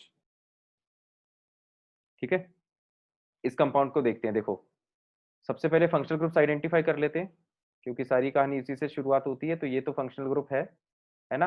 ये भी एक फंक्शनल ग्रुप है। कौन सा फंक्शनल ग्रुप है ये? Easter. This is a functional group. Which one? Easter. ठीक है, अल्कोहल और ईस्टर में से कौन ज्यादा सीनियर है? तो अल्कोहल तो बहुत नीचे आता है ना, ईस्टर ज्यादा ईस्टर। सीनियर है। तो ईस्टर हो गया प्रिंसिपल फंक्शनल ग्रुप, है ना। तो अब देखो मेन चेन सिलेक्शन के रूल्स क्या है कि प्रिंसिपल फंक्शनल ग्रुप को प्रायोरिटी मिलना चाहिए, है ना। प्रिंसिपल फंक्शनल ग्रुप को प्रायोरिटी मिलना चाहिए। तो ये तो मेन चेन का पार्ट होगा, है ना। अब यहां से यहां पर आने के बाद अपन आगे जाएं कि नीचे जाएं? ठीक है, तो उसके लिए देखो अपन ने क्या लिखा हुआ है कि आपको हमको फिर अनसैचुरेशन पे फोकस डालना पड़ता है। प्रिंसिपल फंक्शन ग्रुप तो अपन ने देख लिया, है ना। अब आप क्या चेक करोगे? अनसैचुरेशन। तो अनसैचुरेशन वाली चेन कहाँ है? नीचे। सर पर ईस्टर का सी में मेन चेन का पार्ट नहीं होता। ईस्टर का सी मेन चेन का पार्ट नहीं होता, ये कहाँ पे बात की अपन ने संकेत? ईस्टर का सी मेन चेन का पार्ट नहीं होता, ये कहाँ पे बोला है? जब वो प्रिंसिपल फंक्शनल ग्रुप है तब तो वो होगा ही ना मेन चेन का पार्ट, तब क्यों नहीं होगा? कल जो अपन ने एग्जांपल डिस्कस किया था उसमें एक साइड से COH लगा हुआ था, तो COH प्रिंसिपल फंक्शनल ग्रुप हो गया था। इसलिए उसका इसका कार्बन मतलब जो ईस्टर है यहाँ पे, इसका कार्बन कल के एग्जांपल में मेन चेन में नहीं आ रहा था। मतलब वो सिचुएशन अलग थी, ये सिचुएशन अलग है, ये कहना चाह रहा हूं मैं। समझ में आ रहा है संकेत? अच्छा, मतलब जूनियर फंक्शनल ग्रुप होगा तब नहीं आएगा। हाँ बिल्कुल सही कहा तुमने, जूनियर फंक्शनल ग्रुप होगा तब नहीं आएगा, है ना। तो यहां तक तो ठीक है। अब यहां पर आप सामने जाओगे कि नीचे जाओगे, इसके लिए अगेन आप उसको फॉलो करोगे, है ना, जो अपना चेन सिलेक्शन का रूल था। प्रिंसिपल फंक्शनल ग्रुप को प्रायोरिटी देते हैं मेन चेन के लिए, तो वो तो अपन ने दे दी। उसके बाद उससे अगर पूरी चेन डिसाइड नहीं हो रही तो फिर हम जाते हैं अनसैचुरेशन पे, मैक्सिमम अनसैचुरेशन। तो वो यहाँ पे नीचे मिल रहा है अपन को, तो ये अपनी हो गई मेन चेन कंप्लीट। ठीक है, तो this is our main chain. Numbering पे आते हैं। तो नंबरिंग में फिर से वही प्रिंसिपल फंक्शनल ग्रुप को प्रायोरिटी, है ना। तो 1 2 3 4 5। ठीक है, बस अब इनके नाम वगैरह लिख दो। तो इनको पहले नाम अपन यहीं पे बाजू में लिख लेते हैं क्योंकि थोड़े कॉम्प्लिकेटेड है ना। तो भाई ये तो जूनियर फंक्शनल ग्रुप हो गया, तो इसका तो प्रीफिक्स यूज होगा। तो इसका प्रीफिक्स क्या होता है? इसका प्रीफिक्स होता है हाइड्रोक्सी, है ना। और ईस्टर का अपन को क्या यूज करना पड़ेगा? क्योंकि प्रिंसिपल फंक्शनल ग्रुप है ये, इसका हमको सफिक्स यूज करना पड़ेगा। ठीक है, तो ईस्टर के दो सफिक्सेस हमने देखे, है ना। एल्काइल, अब मैं दोनों को फिर से लिख ले रहा हूं। एल्काइल एल्केनोइड, इस तरह से अपन ने दो नाम लिखे थे, आप लोगों को याद होगा। या फिर एल्काइल एल, और ऐसे ये बिंदु बिंदु आ जाते हैं बीच में, डॉट डॉट, एल्केन कार्बोक्सिलेट। सही है, ठीक है। अब देखो ध्यान से देखना, तो ये मैंने दोनों नाम लिख लिए। तो मेरे को ये तो समझ में आ गया कि एल्काइल तो बाहर आएगा, है ना, दोनों में आ रहा है। तो इसमें एल्काइल कौन सा है? ये इथाइल। तो ये तो चलो मैं लिख लेता हूँ इसको। इसको अपन ने लिख लिया कि ये तो है इथाइल, इसमें कोई डाउट नहीं है। ठीक है, अब देखो कार्ब, कार्ब वर्ड तब यूज करेंगे जब कार्बन मेन चेन का पार्ट नहीं हो। ऐसा नहीं हो रहा है यहाँ पे, this carbon is part of main chain. तो ये नाम तो नहीं आएगा, मतलब ये वाला नाम आएगा, है ना, मतलब एल्काइल एल्केनोइड। अब मैं इसको लिख लेता हूं, ठीक है। एल्काइल, तो एल्काइल आप क्या लिखोगे, इथाइल, रुक जाओ संकेत, एक मिनट बात खत्म करने दो पहले पूरी। इथाइल, फिर बीच बीच में कुछ नाम आएगा, और यहां पर आएगा क्या, एल्केनोइड। तो एल्केनोइड में कितने कार्बन है यहाँ पे, 1 2 3 4 5, तो पेंट, है ना, ध्यान से सुनना, पेंट। अब यहां पर मेन मेन चीज में डबल बॉन्ड भी आ रहा है, तो ईन नहीं, एन नहीं यूज करेंगे अपन, अपन को ईन यूज करना पड़ेगा, है ना, पेंट ईन। अब ईन कौन से नंबर पे, पोजीशन इंडिकेट करना पड़ेगा, चौथे नंबर पे, ठीक है।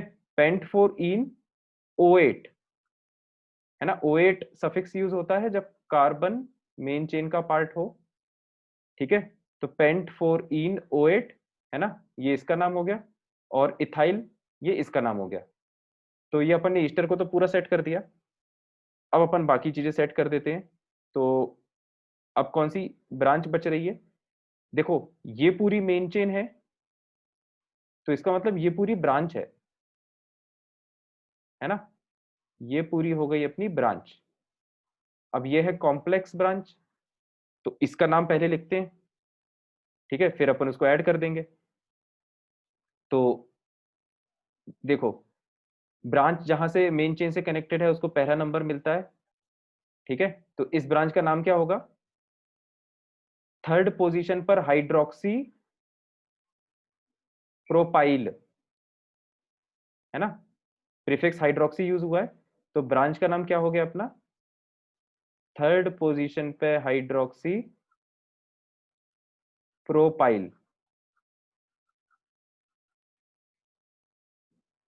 ठीक है, थर्ड 3 हाइड्रोक्सी प्रोपाइल।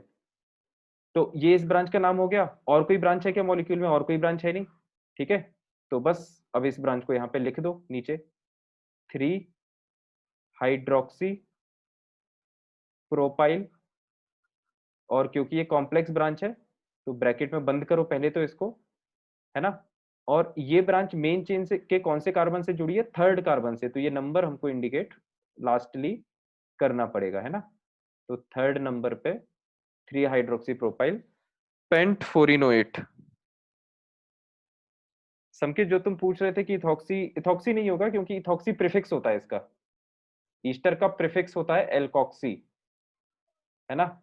यहाँ पर यहाँ पर जो ईस्टर है वो प्रिंसिपल फंक्शनल ग्रुप है, तो उसका सफिक्स यूज होगा। तो मैंने दोनों सफिक्सेस लिखे हैं ना, O8 और कार्बोक्सिलेट, ठीक है। जो तुम बात कर रहे हो प्रीफिक्सेस के लिए है, ठीक है संकेत, जल्दी जल्दी बोलते जाओ भाई, 10 मिनट बचे अपन को खत्म करना है ये नेमिंग वाला पोर्शन। इन एनी केस जब जूनियर फंक्शनल ग्रुप होगा तब होगा, ऑफ कोर्स तभी होगा, है ना। ये बात तो कई बार अपन कर चुके हैं भाई, सफिक्स जो है वो सिर्फ प्रिंसिपल फंक्शनल ग्रुप के लिए यूज होता है, ठीक है, इस बात को रट लो अब, क्योंकि काफी एग्जांपल्स अपन देख चुके हैं ना। सर हाँ हाँ बोलो। सेकेंडरी और प्राइमरी वाला समझ नहीं आया था मुझे। सेकेंडरी और मतलब क्या एग्जैक्टली, सेकेंडरी प्राइमरी क्या मतलब, सर मतलब इसको यूज कैसे करेंगे, मतलब इसमें कौन सा लगेगा? सेकेंडरी, सेकेंडरी सफिक्स की बात कर रही हो क्या? सर ये ऐसे सेकेंडरी प्रीफिक्स या प्राइमरी प्रीफिक्स। सेकेंडरी प्रीफिक्स या प्राइमरी प्रीफिक्स, सेकेंडरी प्रीफिक्स अलग है, प्राइमरी प्रीफिक्स अलग है। एक मिनट रुको, मैं पहले पूरा स्ट्रक्चर लिख देता हूँ। वर्ड रूट होता है, फिर पहले प्राइमरी सफिक्स आता है और दूर आता है सेकेंडरी सफिक्स, प्राइमरी प्रीफिक्स, और फिर आता है सेकेंडरी प्रीफिक्स। तुम शायद जो बात कर रही हो वो किस किस की कर रही हो, दोबारा बोलो। सर मतलब जैसे कब यूज हो रहा है तो समझ नहीं आया। मतलब इसमें से कौन सा component, sir prefix. Prefixes, prefixes अपन ने यस। लेक्चर में लिखा है कि प्राइमरी प्रीफिक्स साइक्लिक कंपाउंड्स के लिए यूज होता है। अगर ये एप्लीकेबल, अगर साइक्लिक पोर्शन कोई है तो ये लगेगा, नहीं तो ये नहीं लगेगा, है ना। सेकेंडरी प्रीफिक्सेस ब्रांचेस के लिए यूज होते हैं, ठीक है। अब ब्रांचेस का क्या मतलब होता है, ब्रांचेस में हर चीज आ जाती है, junior functional groups, yes sir ये तो। ठीक है। और एल्काइल ब्रांचेस जो जो भी हैं जैसे मिथाइल प्रोपाइल ये सब, ठीक है। या हाँ इसको ऐसे सर। भी कह सकते हो, ब्रांच का मतलब नॉन प्रिंसिपल फंक्शनल ग्रुप, है ना, ठीक है। प्रिंसिपल फंक्शनल ग्रुप के अलावा जो कुछ है, प्रिंसिपल फंक्शनल ग्रुप के अलावा जो कुछ मेन चेन से बाहर निकलेगा वो सब क्या हो जाएगा, ब्रांच, ठीक है। तो इन सब के लिए क्या यूज होगा, प्रीफिक्स, है ना, यस सर। ठीक है। ये ऑल्दो मैंने लिखवाया भी था वैसे क्लास में, है ना, वो रिवाइज कर लेना अगर लगे तो। अब अपन आगे बढ़ते हैं। अब हम आते हैं लास्ट सेक्शन पे आईयूपीएसी नोमेनक्लेचर के, मतलब नोमेनक्लेचर वाले पोर्शन के लास्ट सेक्शन पे, nomenclature of aromatic compounds. Again बात में वही बात रिपीट कर रहा हूँ कि ऑल्दो अपन हेडिंग लिख रहे हैं एरोमेटिक कंपाउंड्स, लेकिन बहुत सारे एरोमेटिक कंपाउंड्स के नाम अपन ऑलरेडी लिख चुके हैं। बेंजीन जैसे अपन ने कई बार यूज कर लिया, तो इसमें भी कुछ ऐसा नया हार्ड एंड फास्ट रूल नहीं आएगा, ठीक है। सर बोलो। सर इसमें से बेंजीन आएगा क्या मतलब अपने हमारे लिए सिलेबस में? हाँ, तुम्हारे सिलेबस में सिर्फ बेंजीन होगा, जिसका फिलहाल तुम्हें आईयूपीएसी नेम लिखना पड़ेगा, है ना। तो एरोमेटिक कंपाउंड में वही लिख लो कि बेंजीन जो है वो एक एरोमेटिक कंपाउंड है। ये आपको फिलहाल के लिए याद रखना है, this is an aromatic compound, ठीक है। तो कई जगह यार इसके कॉमन नेम्स यूज होते हैं, है ना। कॉमन नेम्स थोड़े से इसके देख लेते हैं कौन कौन से होते हैं। आईयूपीएसी नेम्स तो अपन देख चुके हैं, है ना। आईयूपीएसी नेम्स के बहुत एग्जांपल अपन ने देख लिए, कॉमन नेम्स इसके देख लेते हैं। देखो, जैसे बेंजीन, ध्यान से सुनना, ये बहुत इंपॉर्टेंट है, थ्रू आउट ऑर्गेनिक केमिस्ट्री आएगा। जैसे बेंजीन पे कोई ग्रुप लगा हुआ है, तो इस कार्बन के रिस्पेक्ट में इस पोजीशन को बोलते हैं ऑर्थो, है ना। इस पोजीशन को बोलते हैं ऑर्थो पोजीशन, इस पोजीशन को बोलते हैं मेटा पोजीशन, और इस पोजीशन को बोलते हैं पैरा पोजीशन, ठीक है।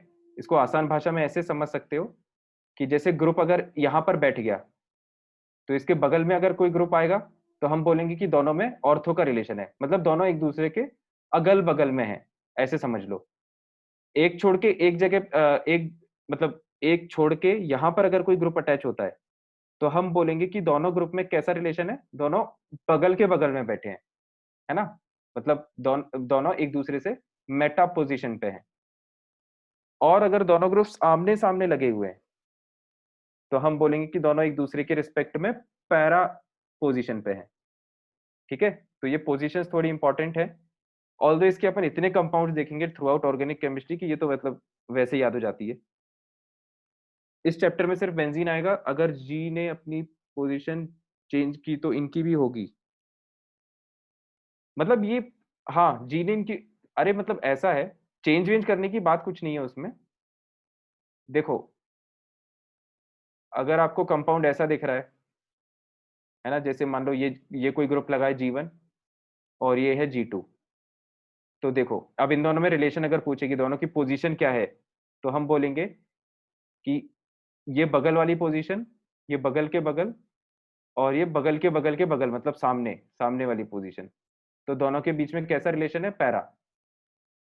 अगर यही G2 अगर यहाँ पे लगा होता, तो ये दोनों अगल बगल पोजीशन पे, तो हम बोल देते ऑर्थो, ठीक है। बस सिंपल इतना सा नेमिंग है ना।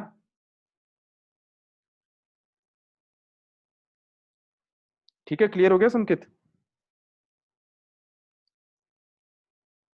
बाकी फिनाइल तो अपन ने लिखा हुआ है। अब देखो इसमें यार बस याद रखने वाली चीजें ज्यादा हैं। देखो मैं शीट प्रोजेक्ट कर देता हूँ, मैं उससे बता देता हूँ कि क्या क्या चीजें हैं जो आपको देखना है। एक सेकेंड रुको।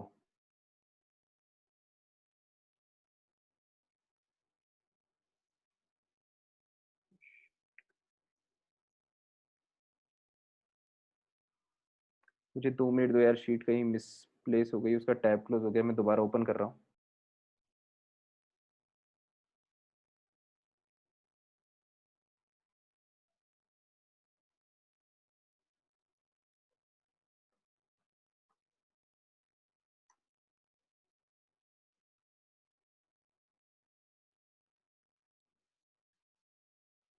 तो शीट दिख रही है सबको? Yes sir. Yes. तो हम बात कर रहे थे ये, तो एरोमेटिक कंपाउंड्स तो आप इसी में देख लो, ये कुछ कॉमन नेम्स दिए हुए हैं, है ना? तो ये इसके कॉमन नेम्स है, जैसे इसको अपन फिनाइल बोलते हैं, है ना? इसको, इस कंपाउंड को बेंजाइल बोलते हैं, इस तरह के कंपाउंड को बेंजल बोलते हैं। ये इनके कॉमन नेम्स है। ये अपन को जो इंपॉर्टेंट है वो है फिनाइल और बेंजाइल, है ना? बेंजाइल आपको इस चैप्टर में नहीं आएगा, है ना? बेंजाइल आपको आगे के चैप्टर्स में आएगा, इस चैप्टर में बस फिनाइल आएगा, फिनाइल का थोड़ा बहुत यूज हुआ है। ये संकेत रटने की जरूरत नहीं है, ऐसे ही याद हो जाएंगे, है ना? मतलब जो इनमें से इंपॉर्टेंट है वो फ्रीक्वेंटली रिपीट होते रहेंगे, तो वो अपने आप याद हो जाएंगे। तो इसमें से अभी फिलहाल कोई याद रखने की जरूरत नहीं है ना? फिनाइल बस याद रख लो अगर फिलहाल के लिए रखना हो तो।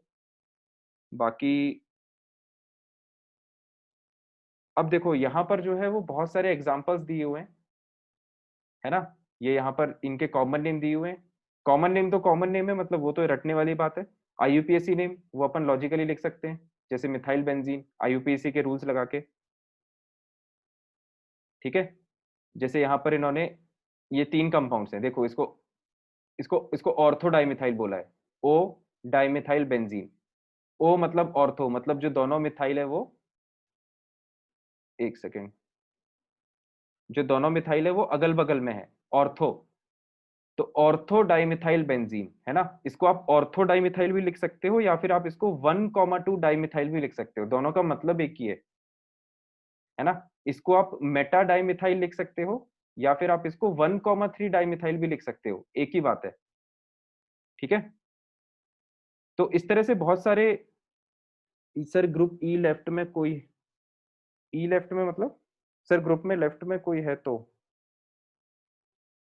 लेफ्ट में कोई है तो वही फिर से अगल बगल वाली पोजीशन, लेफ्ट राइट की बात नहीं है उसमें, number of places in between वाली बात है। अगर बिल्कुल अगल बगल में है तो ऑर्थो, एक छोड़ के है तो मेटा, एक छोड़ मतलब आमने सामने है तो पैरा, ठीक है? तो इस तरह से देखो, इसमें बहुत सारे आईयूपीएसी नेम्स यहाँ पे दिए हुए हैं, है ना? अपन ने इतने इतने एग्जांपल्स की प्रैक्टिस कर ली कि सारे इसमें से बन जाएंगे आपसे। अब जो कुछ कॉम्प्लिकेटेड हैं, जैसे इसका आईयूपीएसी नेम लिखना बहुत टफ है, 6th वाला जो है, तो इसका जो कॉमन नेम है उसी को आईयूपीएसी नेम के तौर पे भी चला देते हैं, कि भाई इसका कौन इतना लंबा चौड़ा आईयूपीएसी नाम लिखे, तो उसके कॉमन नेम को आईयूपीएसी नेम डिफाइन कर दिया। ऐसे ये है एंथ्रासीन, ऐसे ये है फिनाइंथ्रीन। मतलब सर ऑर्थोमेटा और पैरा ही यूज होगा? हाँ, अपने लिए ऑर्थोमेटा पैरा ही यूज होगा बेंजीन के लिए, ठीक है? तो ऐसे देखो अब बहुत सारे कंपाउंड्स हैं, है ना? ये देखो टेबल ये बहुत बड़ी है यहाँ तक, तो बहुत सारे कंपाउंड्स हैं, सबके कॉमन नेम और आईयूपीएसी नेम दिए हुए, सबके आपको रटने की जरूरत नहीं है ना? आईयूपीएसी नेम तो खैर अपन लिख सकते हैं, मेन बात आती है कॉमन नेम्स की। तो जो जो कॉमन नेम्स इंपॉर्टेंट है, ठीक है, जैसे टोलुइन हो गया, जैसे जाइलिन हो गया, ये सब जो जो इंपॉर्टेंट है ना, ये आगे के चैप्टर्स में खुद आएंगे, ठीक है? तो जब ये आएंगे उस टाइम पे अपन इनका कॉमन नेम याद रख लेंगे, है ना? अभी याद रखने की मेरे हिसाब से जरूरत नहीं है। इनकेस अगर किसी को फिर भी लग रहा है कि वो याद रख सकता है तो याद रख ले, कोई उसमें अच्छी बात है, मतलब उसमें कोई बुरी बात तो है नहीं।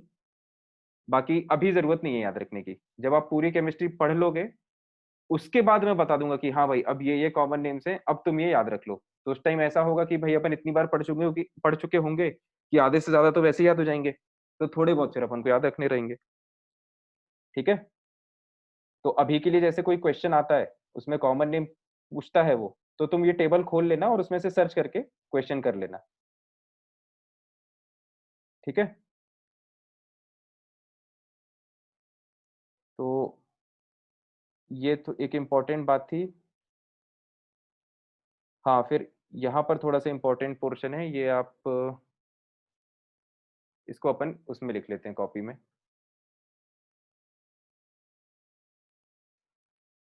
बस 5 मिनट और, ये लास्ट पॉइंट बचा है ना?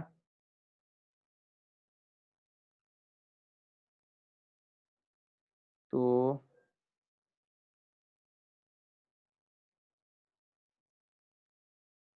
एक सेकेंड।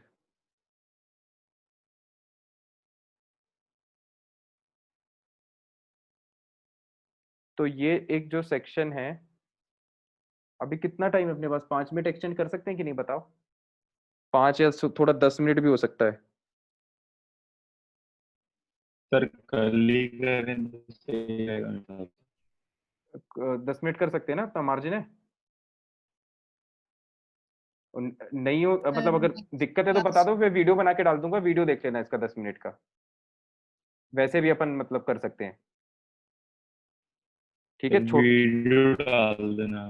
छोटा सा ही बचा है, ठीक है, ऐसे ही करता हूँ मैं। 10 मिनट का वीडियो डाल दूंगा, वो तुम क्लास के बाद देख लेना। उसमें कोई डाउट हो तो अपन उसी टाइम डिस्कस कर लेंगे, ठीक है, ताकि फिर अपन कल होमवर्क डिस्कस कर सकें। होमवर्क की डिटेल्स मैं आपको व्हाट्सएप ग्रुप पे सेंड कर दूंगा। वैष्णवी कुछ कहना चाह रही हो क्या? अच्छा चलो ठीक है, ठीक है, तो फिर अपन मिलते हैं प्रोबेबली कल की क्लास में, है ना। Good bye till then, take care, thank you sir. Welcome everyone.